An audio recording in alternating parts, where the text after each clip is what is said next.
Okay. Yeah, so they obviously aren't cheap, but people buy computers because they're convenient. So, here are the average, or the most common household expenses. So a bedroom set, on average, $1,000. Now that's just including the mattress, box spring, and frame. That's not including anything else. So about 10 years, okay, that they last. So I don't know about you, but when I was little, I used to jump on my bed. Okay, now I understand why my mom got mad about it, because it's a lot of money to jump on. So living room set, okay, drinking Kool-Aid in the living room, I always got yelled at for that. Now I understand, you know, it's not cheap. Dining room set, $1,500. They last about 15 years. You know, and you guys can, you know, read the rest here. So the point is, people spend thousands of dollars on things, you know, maybe not all at once. Like, people aren't going to buy a bedroom set once a week. You know, they're going to be things that they invest in, and they'll last for a while. But people still have to reinvest in these things later on. So Cutco, to be honest with you, is one of the only things that people buy once, and they don't have to keep dumping money into. So, so it's something you can feel good about. Whether you sell Cutco for 2 years, 20 years, people are still going to have their Cutco years later. Okay? One of my friends got married a couple years ago, okay, and I sang in her wedding. I went to school for music, I like to sing, and her mom talked to me not about the singing. She didn't talk to me about the wedding. What do you think my friend's mom talked to me about? Cutco, okay? Not only Cutco, she talked about the bread knife for like 20 minutes.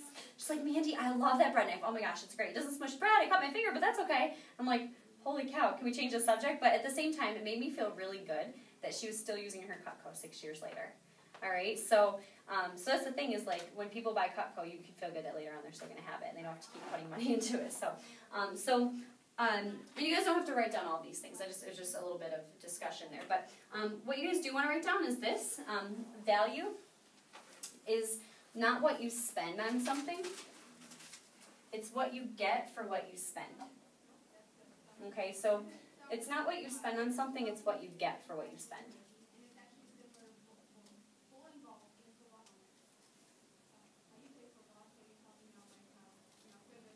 So, has anyone here ever bought something and then later on you're like, oh, why did I buy that? That was a waste of money. Yeah. All right, so in order for someone to buy something, they have to see that it's going to be worth their money. And to make a good purchase, people have to realize that, you know, they're glad they bought it later on. So in order for someone to buy something, they have to see there's value. Okay, I don't know, did you guys get that last one? Sorry. I didn't get it finished. Okay, so it's not what you spend, it's what you get for what you spend.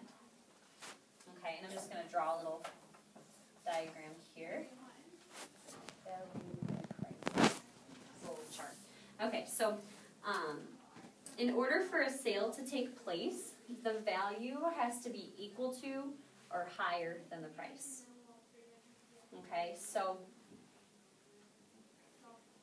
again, in order for a sale to take place, the value has to be equal to or higher than the price. So what that means is that people aren't going to buy anything from you guys if you don't build up the value of the product. They're not going to, if somebody looks at a product and they say, don't like it, wouldn't use it, way too much, they're not going to buy it. You know, so the big thing is we build value. Okay. So in this situation, okay, let me give you an example. Okay, let's say that I have a bottle of water. Okay, and Katie, right? Mm-hmm. Katie, let's say that I want to sell you this bottle of water, and it's $4. Do you want to buy it from me? Like, no, I can go to the faucet. You know, I have water, you know, that kind of thing. So what I did is I made the mistake, Katie, and I didn't build any value. So when I told you the bottle of water was $4, here's the value and there's the price. So that's a no sale, okay? So let me change the situation. So let's say that it's 95 degrees outside, and it's really sunny, it's a beautiful day, and I'm wearing, you know, you're wearing black, and you're at a concert for your favorite band or musician, okay? And you're outside for hours, and you're jumping up and down, you're like, ooh, this is a great concert, and you're like, ooh, I'm really thirsty, okay? And it's no re-entry, so you can't leave, okay? The only water available is my little water stand, okay? And I'm holding up a sign that says, bottle of water, $4. All right, so now do you think you want to buy the water? More than likely. Yeah, because now there's value, right? You're like, I need the water, or I'm probably going to pass out. So when the value is higher than the price, that's when people buy something, okay? So, and by the way, I would never rip you off like that. But but does that make sense? Like, that's why, like, at sporting events and stuff, pretzels are sold for like $7 a piece because people get hungry and they can't leave. So let me give you guys another example. Let's say that today you have to go fill up your gas tank, and you go down to my gas station down the street. I have a gas station, hypothetically. All right, I don't really, but so let's say I have this gas station, and you go to fill up your gas tank, and you bring in $50. You're like, all right, I'm going to put $50 on pump 6 over there. All right, and I say, oh, no, to fill your gas tank here, it's actually $2,000. Are you going to say, oh, sorry, wait, hold on, here's my credit card? No, you're going to say, no, thank you, and you're going to leave, and you're going to go somewhere else. But let me build some value, okay? Let me tell you that this gas, I don't know why you haven't heard of it, it's all over the place, okay? First of all, every time you go to start your car, when you have this gas in your tank, it'll automatically start. Even if your car is dead, even if the battery is dead, like if you left your lights on, no big deal, it'll still automatically start your car. So that's pretty cool. And you're like, okay, I still don't want to spend $2,000 on gas. And then I tell you that you'll never have to fill your gas tank ever again with this gas. You put it in your car once, it automatically replenishes itself, so you never have to fill your gas tank ever again. Yeah, so the value goes up, right? And you're like, okay, let's say that you're about to spend the money or you're about to call someone to borrow $2,000, and then you say, wait a second, I'm not going to have this car forever. Okay, but then I tell you, well, you can automatically take that tank of gas out of your car and transfer it into any car you ever have for the rest of your life. Even if someone else is driving, you go on a road trip, you can give them the gas. And so what just happened to the value? You just appreciate it. Yeah, the value just skyrocketed. So now is it worth $2,000 for that gas? Absolutely. Okay, but I almost had a no sale because I told you the price before I told you anything about the gas. So does that make sense? In order to sell something, people have to see that it's going to be worth it. So with your demo, okay, if you just walked in and said, hey, what's up, Mr. and Mrs. Jones? This is Cutco. And it costs this much. Do you want to buy it from me? No. Guess what they're going to say? They're going to say, no, I already have knives. But can I sign your paper? And then you'll walk out crying, right? So what you want to do is the demo is designed to build value, okay?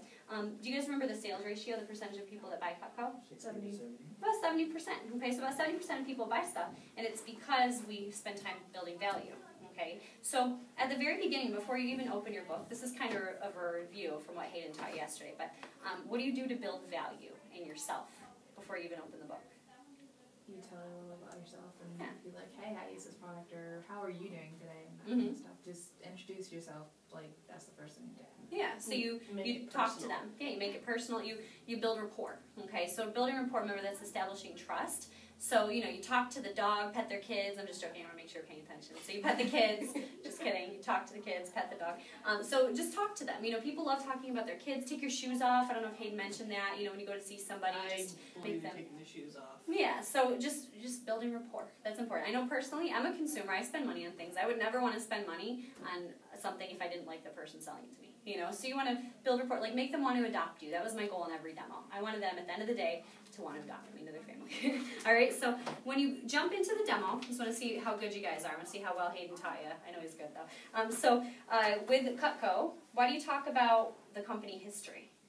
Because without the history, if they didn't have the history, you don't know if it can be trusted or not. Okay, yeah, so they know that Cutco didn't just pop up out of nowhere. So how long has it been around? Do you guys remember? 1949. And where is it made? Olean. Okay, do you think people like that's American made? Yeah. That builds value. I'm telling you, my Uncle Tom, when I started my demo, he barely wanted anything to do with it. He's like, I don't like salespeople. And then I sat down, I'm like, this stuff is made in Olean, New York. I went through, he's like, are you serious? It's made in New York? I'm like, yeah. He's like, no, it's made in China. And then when he saw the scissors, and he's like, it says made in New York, right? He was automatically engaged in the demo. So that's a huge thing. We're very lucky to have an American-made product. So how many customers do we have? Do you guys remember? About 18 million. 18 million customers. That does. That does. Yeah, these are old books. It's a positive problem. So we have more than that. We have 18 million customers. So that's pretty cool. I mean, nobody wants to be the last to be part of something. So that builds value. That 18 million people already have it. And then what's the first thing you show them? What's the first product you show them? Super Shears. So when you cut the penny, that builds the value of how awesome and how the quality of the product is. So during this section, you don't build value yet, but you're talking about disadvantages of regular knives. Showing them how crappy most of the knives that they probably already have are. Yeah. So the wooden handles, they absorb everything. Plastic handles, they melt, chip, and break. Okay. So eventually, I just want to let you guys know, whether people buy Cutco or not from you, they're gonna buy knives. They're going to eventually have to replace their knives anyway. So my mentality was like, I just want to...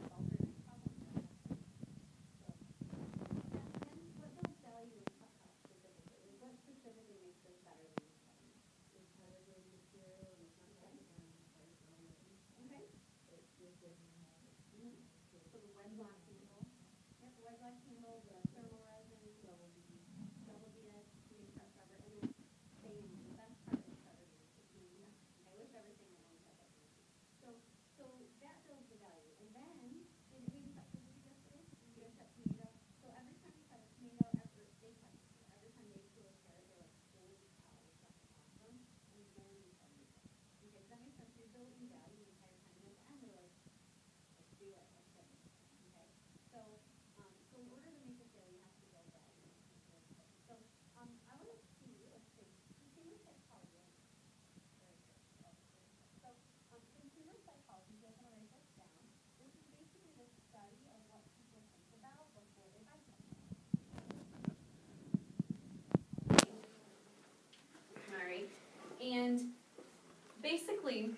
before somebody buys something,